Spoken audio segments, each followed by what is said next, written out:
ಇದು ಇದು ಆಶ್ರಯದ ಬಗ್ಗೆ ಪೂರ ಸರ್ಕಾರ ಮರ್ತೋಗ್ಬಿಟ್ಟು ಬಡವ್ರ ಪರವಾಗಿದ್ದೀವಿ, ಹಿಂದುಳಿದವರು, ದಲಿತರು, ಅಲ್ಪಸಂಖ್ಯಾತರು ಇವ್ರ ಪರವಾಗಿದ್ದೀವಿ ನಾವು. ಈಗ ನೆನ್ನೆ ಬೇರೆ ಬಹಳ ಜೋರಾಗಿ ಹೇಳಿದ್ದಾರೆ, ಇನ್ಮೇಲೆ ದಲಿತರು ಅನ್ನಲ್ಲ, ಪರಿಶಿಷ್ಟ ಜಾತಿ ಪರಿಶಿಷ್ಟ ವರ್ಗ ಅಂತ ನಾವು ಇನ್ಮುಂದೆ ಹೇಳ್ತೀವಿ. ಸಂತೋಷ, ನಾನು ಬೇಡನಲ್ಲ. ಆದ್ರೆ ಪರಿಶಿಷ್ಟ ಜಾತಿ ಪರಿಶಿಷ್ಟ ವರ್ಗಕ್ಕೆ ನ್ಯಾಯ ಕೊಡ್ತೀವಿ ನಾವೇ ಕಾಂಗ್ರೆಸ್ಸೇ ಕೊಡ್ತೀವಿ ಅಂತ ಹೇಳ್ತಾ ಇರೋದು ಯಾವಾಗಿಂದ? ಸ್ವತಂತ್ರ ಬಂದಾಗಿಂದ. ತುಂಬಾ ನೊಂದು ಹೇಳ್ತಾ ಇದ್ದೀನಿ. 187 ಕೋಟಿ ಆ ಪರಿಶಿಷ್ಟ ವರ್ಗ ಪರಿಶಿಷ್ಟ ಜಾತಿಯವ್ರ ದುಡ್ಡನ್ನ ನುಂಗಿ ನೀವು ನೀರು ಕುಡ್ದಿದಾರಲ್ಲ, ನೀವು ಯಾರ ಪರ ಹಾಗಾದ್ರೆ? ಅಲ್ಪಸಂಖ್ಯಾತರು ಪೂರ್ಣ ಅವರು ಇವತ್ತಿಗೂ ನಂಬಿಕೊಂಡಿದ್ದಾರೆ. ಆ ಇಲಾಖೆಯಿಂದನೂ ಕೂಡ ಲೂಟಿ ಹೊಡೆದ್ರು.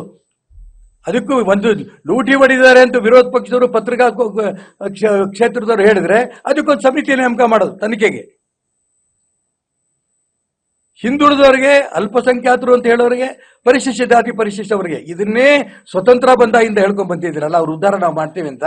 ನೀವು ಅವ್ರ ಉದ್ಧಾರ ಮಾಡ್ತಿಲ್ಲ, ಅವ್ರ ದುಡ್ಡು ತಿನ್ನೋದು ನಿಲ್ಲಿಸಿ ಸಾಕು. ನೀವು ಅವ್ರು ಹೆಂಗೋ ಬದುಕೊಂಡು ಹೋಗ್ತಾರೆ.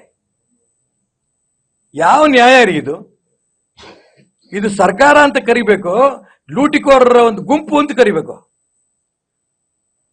ಮನೆ ಮುಖ್ಯಮಂತ್ರಿ ಸಿದ್ದರಾಮಯ್ಯನವರು ಬಾಯಿ ಬಿಡ್ತಿದ್ದಂಗೆನೆ ಇದೇ ಪದಗಳು, ಅಹಿಂದ ನಾಯಕ ನಾನು, ಅಹಿಂದ ನಾಯಕ ನಾನು. ಇನ್ನು ಮುಂದೆ ಪದ ಬಳಸಬೇಡಿ.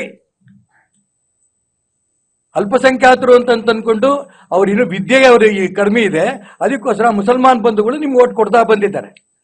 ಹಿಂದುಳಿದವರು, ಪರಿಶಿಷ್ಟ ಜಾತಿ ಪರಿಶಿಷ್ಟ ವರ್ಗ ಈಗಾಗಲೇ ನಿಮ್ ಕೈ ಬಿಡಕ್ಕೆ ಶುರು ಮಾಡಿದ್ದಾರೆ. ಹಾಗಾಗಿ ಇನ್ನು ಮುಂದೆ ನಾವು ಅಹಿಂದ ನಾಯಕರು ಅಂತ ಹೇಳ್ಕೋಬೇಡಿ. ಕಾಂಗ್ರೆಸ್ನವರು ಲೂಟಿಕೋರರ ಒಂದು ಗುಂಪು. ಅದಕ್ಕೋಸ್ಕರ ಈ ಒಂದು ದೊಡ್ಡ ಹೋರಾಟವನ್ನು ನಾವು ಹಮ್ಮಿಕೊಂಡಿದ್ವಿ. ನಾವು ಯಾವ ಕಾರಣಕ್ಕೂ ನಾವು ಇದನ್ನು ಬಿಡಲ್ಲ. ಇದನ್ನು ಹೋರಾಟ ಮಾಡ್ತೀವಿ, ತರ್ತೀವಿ. ಇನ್ನೊಂದು, ನಿನ್ನೆ ನನಗೆ ಕಟ್ಟಡ ಕಾರ್ಮಿಕರು ಒಂದು ತಂಡ ಬಂದಿತ್ತು.